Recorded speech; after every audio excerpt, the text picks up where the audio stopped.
নমস্কাৰ, মই মিঠু ক্ৰাইম ষ্টৰিজৰ চতুৰ্থ খণ্ডলৈ আপোনালোক সকলোকে স্বাগতম জনাইছোঁ। আজি আপোনালোকৰ মাজলৈ মই লৈ আহিছোঁ তালিবৰ পৰা তালিবান হোৱাৰ কাহিনী আৰু কিয় আমেৰিকাই 20 বছৰ দিন আফগানিস্তানত থকাৰ পাছতো আজি এৰি যাবলৈ বাধ্য হোৱাৰ আঁৰৰ কাহিনী, আমেৰিকাৰ বিফলতাৰ আঁৰৰ কাহিনী আৰু লগতে শুই থকা তালিবানীসকলৰ জাগি উঠাৰ কাহিনী। আপোনালোকে নিশ্চয় এটি ভিডিঅ' দেখা পাইছে আৰু কিছু দৃশ্য ভাইৰেল হৈ পৰিছে ইণ্টাৰনেট বা ছ'চিয়েল মিডিয়াত। আফগানিস্তান কাবুল এয়াৰপৰ্টৰ আমি আগতে দেখা পাইছোঁ ট্ৰেইন বা বাছত মানুহে ওলমি যোৱা বা ট্ৰেইনৰ ওপৰত উঠি মানুহ যোৱা, বাছৰ ওপৰত উঠি ওলমি যোৱা মানুহ, কিন্তু জীৱনত প্ৰথমবাৰৰ বাবে মই দেখা পাইছোঁ বা আপোনালোকেও দেখা পাইছে প্লেইনৰ ওপৰত উঠি যোৱা মানুহ, ওলমি যোৱা মানুহ, টায়াৰত ওলমি যোৱা মানুহ। আমি এটা ভিডিঅ'ত দেখা পাইছোঁ যে উৰি থকা প্লেইনৰ ওপৰৰ পৰা তলত সৰি পৰিও মানুহ মৰিছে। কিন্তু কিহৰ বাবে কৰিছে মানুহে? নিজৰ জীৱনটোক হেয় প্ৰতিপন্ন কৰি ইমান ৰিস্ক ল'বলৈ কিয় আগবাঢ়ি গৈছে? কাৰণ ইয়াৰ মূল কাৰণটো হ'ল তালিবানৰ সন্ত্ৰাস। আজিৰ আফগানিস্তানৰ পৰিস্থিতিৰ বিষয়ে সবিশেষ জানিবলৈ হ'লে আমি 102 বছৰ আফগানিস্তানৰ ইতিহাসত পাছলৈ যাব লাগিব। 1919 চনলৈকে আফগানিস্তানত ব্ৰিটিছৰ শাসন আছিল।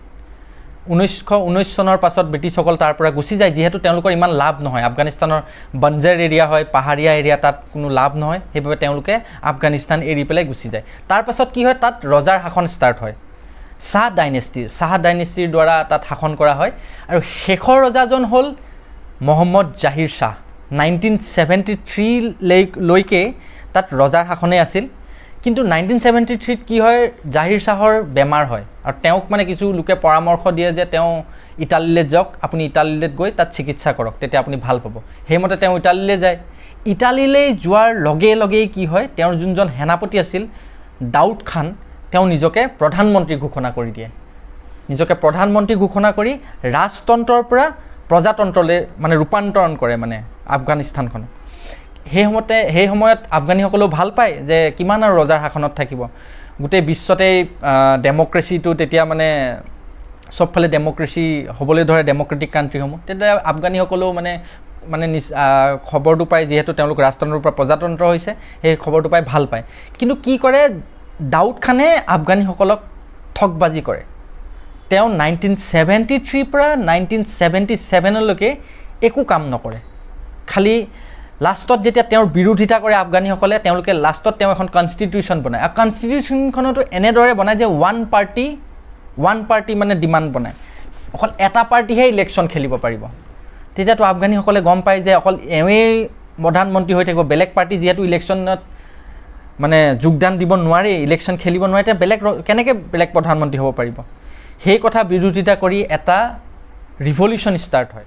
সেই সময়ত দাউদ খানৰ বিৰোধিতা কৰি সমগ্ৰ আফগানিস্তানত এক ৰিভলিউশ্যন ষ্টাৰ্ট হৈছিল। সেই ৰিভলিউশ্যনৰ নাম দিয়া হৈছিল শ্ব' ৰিভলিউশ্যন। আৰু সেই ৰিভলিউশ্যনক নেতৃত্ব দিছিল এজন আফগানী সফল ডেকা, তেওঁৰ নাম আছিল নুৰ মহম্মদ তাৰিক। দাউদ খানে 1978ত উপায়বিহীন হৈ ৰেজিগনেশ্যন দিলে। তাৰ পাছত আফগানিস্তানৰ নতুন প্ৰেছিডেণ্ট হ'ল নুৰ মহম্মদ তাৰিক। নুৰ মহম্মদ তাৰিক প্ৰেছিডেণ্ট হোৱাৰ পিছত তেওঁলোকৰ ৰিলেশ্যন USSRৰ লগত ভাল হৈ উঠিল। USSR হ'ল union of Soviet socialist Republics. যিহেতু USSRে আফগানিস্তানৰ লগত বৰ্ডাৰ শ্বেয়াৰ কৰিছিল, সেইবাবে তেওঁলোকে আফগানিস্তানত যথেষ্ট গুৰুত্ব দিছিল আৰু তেওঁ নুৰ মহম্মদ তাৰিকক উপদেশ দিছিল, গভৰ্ণমেণ্ট চলোৱাত সহায় কৰিছিল আফগানিস্তানত। আৰু যিহেতু USSR এটা কমিউনিষ্ট কাণ্ট্ৰি আছিল, USSR কমিউনিষ্ট কাণ্ট্ৰি আছিল, তেওঁলোকে মানে ধৰ্মত বিশ্বাস কৰা নাছিল আৰু সেইবাবে তেওঁলোকে আফগানিস্তানতো কিছু মডাৰ্ণাইজেশ্যন আনিছিল। যেনেকৈ ধৰি লওক, যিবিলাক ইছলামিক ৰীতি নীতি মতে বুৰ্খা পিন্ধিব লাগে সেইবিলাক উঠাই দিয়া হৈছিল লাহে লাহে। এতিয়া মহিলাসকলে বুৰ্খা নিপিন্ধি ৱেষ্টাৰ্ণ কাপোৰ পিন্ধিব পৰা হৈছিল। তেওঁলোকৰ হায়াৰ এডুকেশ্যনৰ ব্যৱস্থা কৰা হৈছিল। তাৰপাছত ফেক্টৰিজ, ইণ্ডাষ্ট্ৰিজ বনোৱা হৈছিল। লাহে লাহে আফগানিস্তানখন ৱেষ্টাৰ্ণ কাণ্ট্ৰিৰ দৰে ডেভেলপ হ'ব ধৰিছিল আৰু ৱেষ্টাৰ্ণাইজেশ্যন ফ'ল' কৰিবলৈ হৈছিল। ৱেষ্টাৰ্ণ ফেশ্বন হওক, যিয়ে হওক, ৱেষ্টাৰ্ণ ষ্টাইল ফ'ল' কৰিবলৈ ধৰিছিল। পাছলৈ কি হ'ল, USSRে নুৰ মহম্মদ তাৰিকক উপদেশ দিছিল যে কি কৰিছিল, আপোনালোকৰ দেশত আফগানিস্তানত যিসকল মানুহৰ বহুত মাটি আছিল, সেই মাটিসমূহ বিলাই দিবলৈ পৰামৰ্শ দিছিল। মানে বহুত মানুহৰ মাজত বহুত মাটিৰ অধিকাৰী মানে এজন মানুহৰ ধৰক বহুত মাটি আছে, তেওঁৰ মাটিখিনি বিলাই দিবলৈ কৈছিল। সেই কথাটো কিন্তু আফগানীসকলে মানি ল'ব পৰা নাছিল। আৰু বহুত আফগানিস্তানত সেই সময়ত বহুত ট্ৰাইব আছিল, বহুত কাবিলা আছিল, আৰু বহুত কাবিলাই মানে নিজৰ ইছলামিক ৰীতি নীতিত বিশ্বাস ৰাখিছিল। আৰু নুৰ মহম্মদ তাৰিকৰ যিবিলাক মডাৰ্ণাইজেশ্যনৰ যিবিলাক ধাৰা আফগানিস্তানত সেই সময়ত গোটেইখন বিয়পিছিল, সেই ধাৰাক মানে বিৰোধিতা কৰিছিল। আৰু USSRৰ ইণ্টাৰফাৰেঞ্চক আমেৰিকাই সেই সময়ত, যিহেতু আমেৰিকা আৰু USSRৰ মাজত আগৰ পৰাই এটা কোল্ড ৱাৰ আছিল, শীতল যুদ্ধ চলি আছিল, সেই কথাটো সহজভাৱে ল'ব পৰা নাছিল। আৰু আমেৰিকাই কি কৰিলে, চেক চাই মেলি কি কৰিলে, আফগানিস্তানৰ যোনজন ফৰেইন মিনিষ্টাৰ আছিল হাফিজউদ্দিন আমিনক যোগাযোগ কৰিবলৈ চেষ্টা কৰিলে। তেওঁক যোগাযোগ কৰিলে আৰু নুৰ মহম্মদ তাৰিক আৰু ৰাছিয়াৰ এগেইনষ্টত, USSRৰ এগেইনষ্টত কিছু প্লান বনাবলৈ তেওঁক মানে উচতালে। যে তেওঁক ক'লে যে আপুনিতো এজন ফৰেইন মিনিষ্টাৰ হয়, আপোনাকতো দেশত বহুত সংখ্যক লোকে মানে, আপুনি এটা কাম কৰক, আপোনালোকৰ দেশত যদি এনেকৈ USSRে ইণ্টাৰফেয়াৰ কৰি থাকে, যদি তেওঁলোকে মানে তেওঁলোকৰ মতে চলি থাকে, আপোনালোকৰ যিবিলাক ইছলামিক ৰীতি নীতি আছে সেইবিলাক নাইকিয়া হৈ যাব। লাহে লাহে হাফিজউদ্দিন আমিনে CIA বুলি যোনটো অৰ্গেনাইজেশ্যন, আমেৰিকাৰ যোনটো অৰ্গেনাইজেশ্যন আছিল, তেওঁলোকৰ লগত তেওঁলোকৰ হাফিজউদ্দিন আমিনৰ ৰিলেশ্যনটো দিনক দিনে ভাল হ'বলৈ ধৰিলে। আৰু তেওঁ আমেৰিকাৰ হৈ পেলাই আফগানিস্তানত কিছু প্লেন বনাবলৈ ধৰিলে। আমেৰিকাই কি কৰিলে, সেই সময়ত পাকিস্তানকো লগত ল'লে। পাকিস্তানক লগত লৈ যিসমূহ কাবিলা আছিল আফগানিস্তানৰ, কাবিলাৰ যিসকল লোকে নুৰ মহম্মদ তাৰিক আৰু ৰাছিয়ান গভৰ্ণমেণ্টৰ এগেইনষ্ট কৰিছিল, তেওঁলোকক একগোট কৰি কি কৰিলে, মুজাহিদিন নামৰ কিছুমান গ্ৰুপ ফৰ্ম কৰিবলৈ ধৰিলে। মুজাহিদিন শব্দটোৰ অৰ্থ হ'ল ধৰ্মৰ সপক্ষে যুদ্ধ কৰা কিছুমান অৰ্গেনাইজেশ্যন, গ্ৰুপ এটা। আৰু এই গ্ৰুপবিলাকক পাকিস্তানলৈ পঠিওৱা হ'ল আৰু তাত তেওঁলোকক ট্ৰেইনিং দিয়া হ'ল অস্ত্ৰ শস্ত্ৰৰ। আৰু সেই অস্ত্ৰ শস্ত্ৰবিলাক আমেৰিকাই যোগান ধৰিছিল এগেইনষ্ট নুৰ মহম্মদ তাৰিক আৰু USSR গভৰ্ণমেণ্ট। আমেৰিকাই ডাইৰেক্টলি ইনভলভ হোৱা নাছিল, ইনডাইৰেক্টলি ইনভলভ হৈছিল। আৰু তেওঁ কি কৰিছিল, আমেৰিকাই সেই সময়ত কি কৰিছিল, কিছু ইছলামিক কাণ্ট্ৰি যেনেকৈ চাউদি আৰব, তাৰপিছত UAEৰ লগত কথা বতৰা কৰি তেওঁলোকৰ ব্ৰেইন ৱাছ কৰিছিল USSRৰ এগেইনষ্টে। যে তেওঁলোকক কৈছিল যে আফগানিস্তানত দেখোন USSRে আপোনালোকৰ যি ইছলামিক ৰীতি নীতি সেইবিলাক নাইকিয়া কৰি পেলাইছে, এনেকৈ হ'লে আপোনাৰ আফগানিস্তানত দেখোন ইছলাম ধৰ্ম নাথাকিবই। উচতাই মেলি USSRৰ এগেইনষ্টত, আফগানিস্তানৰ এগেইনষ্টত তেওঁলোকক যুদ্ধ কৰিবলৈ মানে তৈয়াৰ কৰিছিল। শেষলৈ কি হয়, নুৰ মহম্মদ তাৰিকৰ এগেইনষ্ট হ'বলৈ ধৰে চৰকাৰৰ। নুৰ মহম্মদ তাৰিকৰ যোনখন চৰকাৰ আছিল আফগানিস্তান, সেই চৰকাৰৰ বিৰোধিতা কৰিবলৈ ধৰিছিলে যথেষ্ট সংখ্যক লোকে। লগতে মুজাহিদিন নামৰ বহুতকেইটা গ্ৰুপ ফৰ্ম হৈছিল। আৰু লগতে হাফিজউদ্দিন আমিন নামৰ যোনজন ফৰেইন মিনিষ্টাৰ আছিল, তেওঁ ছাপোৰ্ট কৰিছিল। এই কথাটো কিন্তু নুৰ মহম্মদ তাৰিকে গম পোৱা নাছিল। তেওঁ কি কৰিলে, উপায়বিহীন হৈ USSRত ভিজিট কৰিলে, তালৈ গ'ল আৰু কিছু পৰামৰ্শ ল'বলৈ গ'ল তালৈ। তাত গৈ তেওঁ USSRৰ কিছু মিনিষ্টাৰৰ লগত মিটিঙত বহিলে। সেই মিনিষ্টাৰসমূহে তেওঁক ক'লে যে আপুনি কিছুদিনৰ বাবে আফগানিস্তানত মডাৰ্ণাইজেশ্যনৰ যোনটো ধাৰা অতিবাহিত হৈছিল সেইটো বন্ধ কৰি দিয়ক। আপুনি পুনৰবাৰ ইছলামিক ৰীতি নীতিক আকৌ মানে বুৰ্খা পিন্ধা নিয়মবিলাক আকৌ মানে ষ্টাৰ্ট কৰি দিয়ক।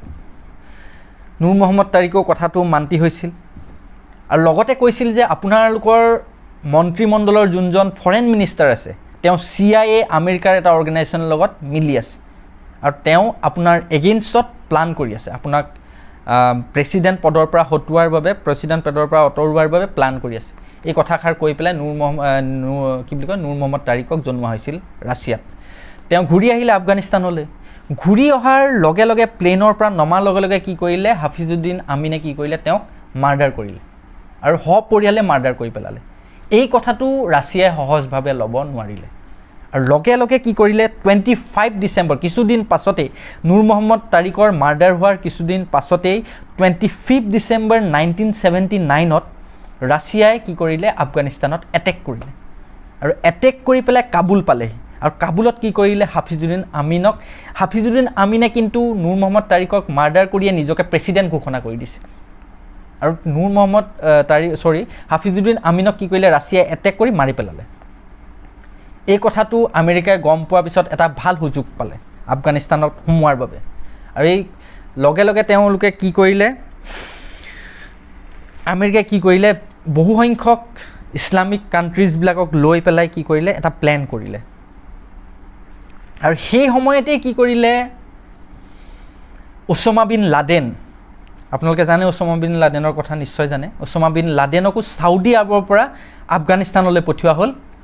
আৰু যেতিয়াই মানে ৰাছিয়াই এটেক কৰিছিল আফগানিস্তানত, তাৰ পাছত কিন্তু ৰাছিয়ান আৰ্মি আফগানিস্তানৰ পৰা গুচি যোৱা নাছিল, তাতে থাকিছিল। আৰু সেই ৰাছিয়ান আৰ্মিৰ এগেইনষ্টত ফাইট কৰিবলৈ ওছামা বিন লাডেন আৰু মুজাহিদিন নামৰ বহুত গ্ৰুপক আমেৰিকাই অস্ত্ৰ শস্ত্ৰৰেদি ট্ৰেইনিঙৰ লগতে এণ্টি ক্ৰাফ্ট মিছাইল লগতে বহুতখিনি মানে যোগান ধৰিবলৈ ধৰিলে। ওছামা বিন লাডেনকো ট্ৰেইনিং দিলে। লাহে লাহে ৰাছিয়ান আৰ্মিয়ে তাত টিকি থাকিব নোৱাৰিলে। আফগানিস্তানৰ জেগাবিলাক পাহাৰীয়া আছিল আৰু ৰাছিয়ান আৰ্মিবিলাক বৰফত থকা আছিল, তেওঁলোকৰ দেশ বৰফৰ আছিল। চ' তেওঁলোকে তাতে মানে বেছিদিন ছাৰ্ভাইভ কৰিব নোৱাৰিলে। লাষ্টত তেওঁলোকে কি কৰিলে, 15 ফেব্ৰুৱাৰী 1989ত আফটাৰ 10 years 10 বছৰৰ পাছত তেওঁলোক উভতি গ'ল। আফগানিস্তানক এৰি থৈ তেওঁলোকে গুচি গ'ল ৰাছিয়ান আৰ্মি। তাৰ পাছত মুজাহিদিন নামৰ যিবিলাক গ্ৰুপ ফৰ্ম কৰিছিল, যিবিলাক মানে টেৰৰিষ্ট গ্ৰুপ ফৰ্ম কৰিছিল আমেৰিকাই, সেই গ্ৰুপসমূহে পাকিস্তানত ট্ৰেইনিং লৈছিল। পাকিস্তানো ইনভলভ আছিল এই মেটাৰটোত। সেই গ্ৰুপবিলাক যেতিয়া ৰাছিয়ান আৰ্মি গুচি যোৱাৰ পাছত নুৰ মহম্মদ তাৰিকো মৰি গ'ল, তাৰপিছত তেওঁলোকৰ যুদ্ধ কৰিবলগীয়া কোনো নাছিল। তেওঁলোকে লাহে লাহে কি কৰিল, আফগানিস্তানৰ ৰাজত্ব কৰিবৰ কাৰণে নিজৰ মাজতে কিছুমান যুদ্ধ হ'বলৈ ধৰিলে। তেওঁলোকৰ কোন বেছি মানে পাৱাৰফুল, তেওঁলোকৰ নিজৰ নিজৰ গ্ৰুপ আছিল। মুজাহিদিনৰ 7-8টামান 12টামান গ্ৰুপ আছিল। সেই 12টা গ্ৰুপৰ মাজত যুদ্ধ হ'বলৈ ধৰিলে। দিছিল অস্ত্ৰ আমেৰিকাই ৰাছিয়াৰ এগেইনষ্টত ফাইট কৰিবলৈ, কিন্তু তেওঁলোকে নিজৰ মাজতে ফাইট কৰিবলৈ ষ্টাৰ্ট কৰিলে। তাৰপিছত 9 বছৰ দিন ধৰি মুজাহিদিন গ্ৰুপবিলাকে নিজৰ নিজৰ মাজত আফগানিস্তানত যুদ্ধ কৰি থাকিল। আৰু সেই সময়ত এজন প্ৰেচিডেণ্টো বনাই দিয়া হৈছিল। আৰু ৰাছিয়া আৰ্মি গুচি যোৱাৰ পিছত আমেৰিকাৰ দ্বাৰা এজন আফগানিস্তানৰ প্ৰেচিডেণ্ট বনাই দিয়া আছিল। আৰু সেই প্ৰেচিডেণ্টজনক কি কৰিলে, মুজাহিদিন গ্ৰুপে ফাঁচীত ওলমাই দিলে। লাহে লাহে মুজাহিদিন গ্ৰুপবিলাক উইক হ'বলৈ ধৰিলে। তেওঁলোকক আমেৰিকাই ছাপ্লাই বন্ধ কৰি দিলে, সেইবাবে তেওঁলোক উইক হ'ব ধৰিলে। কিন্তু সেই সময়তেই এটা ষ্টুডেণ্ট ইউনিয়ন, যাক কোৱা হয় তালিব, উৰ্দু ভাষাত তালিব ৱৰ্ডটোৰ মিনিং হ'ল তালিব বুলি কোৱা হয়, ষ্টুডেণ্টবিলাকক তালিব বুলি কোৱা হয় উৰ্দু ভাষাত। আৰু সেই তালিবৰ পৰাই এটা সংগঠন জন্ম হ'ল, যাক নাম দিয়া হ'ল তালিবান। আৰু এই তালিব সংগঠনটোৰ লিডাৰ আছিল উমৰ নামৰ এজন মানুহ আছিল। যি সময়ত ৰাছিয়াৰ এগেইনষ্টত ফাইট হৈ আছিল, উমৰে এটা বোম ব্লাষ্টত নিজৰ সোঁ চকুটো হেৰুৱাইছিল। অকল বাওঁ চকুটোহে আছিল তেওঁৰ হাতত, সোঁ চকুটো অলৰেডি তেওঁ বোম ব্লাষ্টত হেৰুৱাইছিল। আৰু উমৰ এজন ভাল লিডাৰ আছিল ষ্টুডেণ্ট ইউনিয়নৰ পৰা। আৰু চব মুজাহিদিন গ্ৰুপৰ মাজত তালিবান গ্ৰুপটো অধিক পাৱাৰফুল হিচাপে মানে ওলাই পৰিল আফগানিস্তানত। আৰু তেওঁলোকে কি কৰে, 1998ত আফগানিস্তানত কব্জা কৰি লয়, কমপ্লিটলি আফগানিস্তানখন নিজৰ আণ্ডাৰত আনি লয় আৰু ৰাজত্ব কৰিবলৈ ধৰে। আৰু সেই সময়তে তেওঁলোকে নানা ধৰণৰ ইছলামিক আইন প্ৰৱৰ্তন কৰে, আৰু যাৰ দ্বাৰা আফগানীসকলে যথেষ্ট ভুক্তভোগী হয়। সেই কথা মনত পেলাই, সেই কথাখিনি এতিয়াও আফগানীসকলে পাহৰিব পৰা নাই। সেইবাবেই আজিৰ দিনটোত তেওঁলোকে পলাবলৈ বাধ্য হৈছে আফগান এৰি। কিন্তু কি হয়, 2001ত এটা ঘটনা ঘটে, 9/11 যোনটো ঘটনা, আমেৰিকাৰ যোনটো ৱৰ্ল্ড ট্ৰেড চেণ্টাৰত এটেক হৈছিল ওছামা বিন লাডেনৰ দ্বাৰা, সেই ঘটনাটো ঘটাৰ পিছত ওছামা বিন লাডেন গৈ পেলাই আফগানিস্তানতে আশ্ৰয় লয়। উমৰ যোনজন তালিবানৰ লিডাৰ আছিল, তালিবানৰ ওচৰত গৈ আশ্ৰয় লয়। সেই কথাটো আমেৰিকাই গম পাই পেলাই লগালগ 2001ত আমেৰিকাই আফগানিস্তানত এটেক কৰে আৰু তালিবানক কাবুলৰ পৰা পিছ শুকুৱাই পঠিয়ায়। কাবুলখন তালিবানৰ পৰা ফ্ৰী কৰি দিয়ে। তাৰপিছত দিনক দিনে ধৰি আমেৰিকাই মানে ছ'লজাৰ্ছ আফগানিস্তানলৈ পঠিয়াই থাকিবলৈ ধৰিলে। ছ'লজাৰ্ছ পঠিয়াই থাকে। লাহে লাহে আফগানী ছ'লজাৰবিলাকক ট্ৰেইনিং দিয়া ষ্টাৰ্ট কৰে। তাত এয়াৰপৰ্ট বনায়। এনেকৈ ধৰণে তালিবানৰ মানে সম্পূৰ্ণ আফগানিস্তানৰ পৰা ৰাজত্ব আঁতৰাই পেলাইছিল, যিহেতু তেওঁলোকে ওছামা বিন লাডেনক ছাপোৰ্ট কৰিছিল। কিন্তু চবতছে কৌতূহলৰ কথাটো হ'ল, আমেৰিকাই ৰাছিয়াৰ এগেইনষ্টত ফাইট কৰিবলৈ মানে মুজাহিদিন গ্ৰুপ ফৰ্ম কৰিছিল, তালিবান গ্ৰুপ ফৰ্ম কৰিছিল, তেওঁলোকক অস্ত্ৰ শস্ত্ৰ প্ৰদান কৰিছিল। কিন্তু ফাইনেলি কি হ'ল, ওছামা বিন লাডেনেই তাৰেই গ্ৰুপৰ এটা মেম্বাৰ হৈ তেওঁৱেই আকৌ আমেৰিকাৰ এগেইনষ্টতে এটেক কৰিলে। সেই কথাটো সহ্য কৰিব নোৱাৰি আমেৰিকাই 2001ত এটেক কৰিলে আফগানিস্তানত। আৰু লাহে লাহে তাৰ সেই 2001ৰ পৰা 2021 পৰ্যন্ত 20 বছৰ তাতেই আছিল আমেৰিকান সৈন্য। আৰু সেই যুদ্ধত, তালিবানৰ এগেইনষ্টত যুদ্ধত আমেৰিকাই যথেষ্ট আমেৰিকান সৈনিক হেৰুৱাবলগীয়া হয় আৰু লগতে বহুত কোটি কোটি ডলাৰ পইচা মানে তেওঁলোকৰ অপব্যয় হয়। সেই কথাটো ভাবিয়েই লাষ্টত ফাইনেলি যেতিয়া ডনাল্ড ট্ৰাম্প প্ৰেছিডেণ্ট হয় তেওঁ সেই কথাষাৰ মন কৰে যে আফগানিস্তানততো তেওঁলোকৰ সৈনিকবিলাক থকাৰ কোনো মানে তেওঁলোকৰ লাভ হোৱা নাই, সেইবাবে তেওঁলোকে মানে ঘূৰাই অনাৰ ব্যৱস্থা কৰে। কিন্তু সেই কালচোৱাৰ মাজতেই আমেৰিকাই ভাবি থাকে যে ওছামা বিন লাডেন আছে আফগানিস্তানত, কিন্তু তেওঁক শেষৰ ফালে পোৱা যায় পাকিস্তানৰ ইবদাতাবাদত। মাজতে যোনজন তালিবানৰ লিডাৰ আছিল উমাৰ, তেওঁকো কাৰায়ত্ব কৰা হয়, পাকিস্তানৰ জেলত ৰখা হয়। কিন্তু জেলত থকাৰ অৱস্থাটো উমৰে কি কৰে মোল্লা উমৰ হৈ যায়। পাছলৈ তেওঁ মোল্লা উমৰ হৈ যায়, কাৰণ তেওঁ পাছলৈ কি কৰে তেওঁ মছজিদত নমাজ পঢ়াবলৈ ধৰে আৰু সেইবাবে তেওঁৰ নামৰ আগত মোল্লা শব্দটো লগোৱা হয়। তেওঁ যিহেতু মৌলবী হৈ যায় সেইবাবে মোল্লা উমৰ হৈ যায়। কিন্তু জেলত থকাৰ সময়ছোৱাটো মোল্লা উমৰে কি কৰে আমেৰিকাৰ লগত কথা বতৰা পাতিবলৈ চেষ্টা কৰে, আমেৰিকাৰ লগত কিছু ৰিলেশ্যন ভাল কৰিবলৈ চেষ্টা কৰে। কিন্তু 2013 মোল্লা উমৰৰ মৃত্যু হয়। তেওঁ জেলৰ পৰা তেওঁক উলিয়াই দিয়া হয়, তথাপিতো তাৰ পাছত তেওঁৰ মৃত্যু হয়। তাৰ পাছত আমেৰিকান সৈনিকসকল থকাৰ সময়ছোৱাতেই আফগানিস্তানত আমেৰিকাৰ ছাপৰ্টতেই গভৰ্ণমেণ্ট ফৰ্ম কৰা হয়, আমেৰিকান গভৰ্ণমেণ্টৰ ছাপৰ্টতেই আফগানিস্তান গভৰ্ণমেণ্ট ফৰ্ম কৰা হয়। কিন্তু যেতিয়াই ডনাল্ড ট্ৰাম্পে এই কথা ঘোষণা কৰে যে আমেৰিকান সৈনিকসকল আফগানিস্তানৰ পৰা লৈ অহা হ'ব, সেই সময়তেই তালিবানে পুনৰ জীৱিত হ'বলৈ চেষ্টা কৰে আৰু পুনৰ আফগানিস্তানত ৰাজত্ব কৰিবলৈ প্লেনিং কৰিবলৈ আৰম্ভ কৰে। ডনাল্ড ট্ৰাম্পটো আপোনালোকে জানে, ডনাল্ড ট্ৰাম্পৰ পিছতে জ' বাইডেন আমেৰিকাৰ প্ৰেছিডেণ্ট হয়। তেওঁ সেই কথা কি কৰে অতি সোনকালে আমেৰিকাৰ সৈনিকসকলক অনাৰ ব্যৱস্থা কৰে। সেই আমেৰিকান সৈনিকসকল আহিবলৈ ধৰোঁতেই কমপ্লিটলি আহি মানে গোটেইখিনি নাহোঁতেই লাহে লাহে কি হয় আফগানিস্তানত তালিবানে আকৌ পুনৰ কব্জা কৰিবলৈ এখন চহৰ ধৰি কব্জা কৰিবলৈ আৰম্ভ কৰে। আৰু এতিয়া বৰ্তমান পৰিস্থিতিৰ কথা আপোনালোক সকলোৱে জানেই। আৰু জ' বাইডেনে কয় যে 9/11 যিহেতু 9/11ত ঘটনাটো ঘটিছিলে, সেই 9/11তে কমপ্লিটলি আমেৰিকান যিবিলাক সৈনিক আছে কমপ্লিটলি আফগানিস্তানৰ পৰা লৈ আহিব, আপ টু 9/11লৈকে থাকিব, তাৰপিছত কমপ্লিটলি লৈ আহিব। কিন্তু তেওঁলোকে ভাবে, জ' বাইডেনে ভাবে যে তালিবানে কব্জা কৰোঁতে কিছুদিন লগাব, কিন্তু সেই কথা ফলৱতী নহয়। 10 দিন নহওঁতেই তালিবানে কি কৰে সমগ্ৰ আফগানিস্তানতে কব্জা কৰিবলৈ আৰম্ভ কৰে আৰু এতিয়া বৰ্তমান কাবুলতো আহি পায়। 1998ত ঘটনাটো যিটো ঘটিছিল সেই সময়ত বহুতো মানে মানুহে মৃত্যুমুখত পৰিবলগীয়া হৈছিল, যিহেতু যুদ্ধ হৈছিল তালিবানীৰ মাজত আৰু আফগান গভৰ্ণমেণ্টৰ মাজত যুদ্ধ হৈছিল সেইবাবে। কিন্তু বৰ্তমান পৰিস্থিতিত এইবাৰ বহুত মানে কোনো যুদ্ধ হোৱা নাই, সেইবাবে মানুহ মৰিবলগীয়া হোৱা নাই। সেই কথাটো বাৰু এটা উল্লেখনীয় কথা সেই কথাষাৰ। আৰু কি কৰিলে এতিয়া গভৰ্ণৰ যিবিলাক আছিল বিভিন্ন প্ৰান্তত আফগানিস্তানৰ, তেওঁলোকে তালিবানীৰ আগত নিজে হাত দাঙি দিছে, আমি যুদ্ধ নকৰোঁ, কাৰণ যুদ্ধ কৰিলে বহুত চিভিলিয়ানৰ মৃত্যু হ'ব, সেই কথাটো আমি মানে সেই মৃত্যুৰ মানে ভাৰটো ল'ব নিবিচাৰোঁ। সেইবাবে তেওঁলোকে কৈছে মানে ইজিলি কৈছে যে তহঁতিয়ে ৰুল কৰ, যি আছে তহঁতিয়ে কৰ, আমি ছাৰেণ্ডাৰ কৰি দিছোঁ। আৰু ফাইনেলি কি হ'ল, বৰ্তমান যোনজন প্ৰেছিডেণ্ট আছিল আফগানিস্তানৰ তেওঁ পলায়ন কৰিলে, যুদ্ধ মানে তেওঁ নিজৰ প্ৰাণৰ কথা ভাবিয়ে তাৰ পৰা পলায়ন কৰিলে। কিন্তু যোনজন এতিয়া বৰ্তমান এজন ভাইচ প্ৰেছিডেণ্ট আছে, কিন্তু চবতছে ডাঙৰ কথাটো হ'ল যে এতিয়াও আফগানিস্তানত এজন আছে যোনে তালিবানৰ এগেইনষ্টত ফাইট কৰিবলৈ ৰেডি আছে। তেওঁ বৰ্তমান ভাইচ প্ৰেছিডেণ্ট আছিল, যিহেতু তেওঁ নিজে উল্লেখ কৰিছে, যোৱা কিছুদিনৰ আগত তেওঁ উল্লেখ কৰিছে যে যিহেতু এতিয়া প্ৰেছিডেণ্ট অনুপস্থিত, এতিয়া ভাইচ প্ৰেছিডেণ্টে প্ৰেছিডেণ্টৰ মানে নিয়মখিনি মানি চলিব, মানে যোনখিনি হেৰিখিনি ঔধাটো পাব। আৰু তেওঁৰ নাম হ'ল আমৰুল্লাহ চালেহ আৰু তেওঁৰ জন্ম জেগা হ'ল পঞ্চেৰ। এতিয়া সমগ্ৰ আফগানিস্তানত এটা পঞ্চেৰ নামৰ সৰু এডোখৰ প্ৰান্ত আছে, কাবুলৰ পৰা 110 কিলোমিটাৰমান দূৰত হ'ব। সেই জেগাডোখৰ কিন্তু এতিয়াও মানে তালিবানে কব্জাত আনিব পৰা নাই। আৰু সেই জেগাতে জন্ম লৈছিল ভাইচ প্ৰেছিডেণ্ট আমৰুল্লাহ চালেহ। আৰু তেওঁ এতিয়া মানে ঘোষণা কৰিছে তেওঁ যে তালিবানৰ এগেইনষ্টত ফাইট কৰিব আৰু সহজভাৱে তেওঁ নিজৰ জীৱন থকালৈকে আফগানিস্তানক তালিবানৰ শাসনত আহিবলৈ নিদিয়ে। আজিলৈ ইমানেই। পুনৰ লগ পোৱাৰ প্ৰতিশ্ৰুতিৰে ধন্যবাদ। আৰু মোৰ চেনেলটো ছাবস্ক্ৰাইব, লাইক আৰু শ্বেয়াৰ কৰিবলৈ নাপাহৰিব। এনেধৰণে বিভিন্ন দেশ বিদেশৰ কথা মই আপোনালোকৰ মাজলৈ লৈ আহিম। ধন্যবাদ।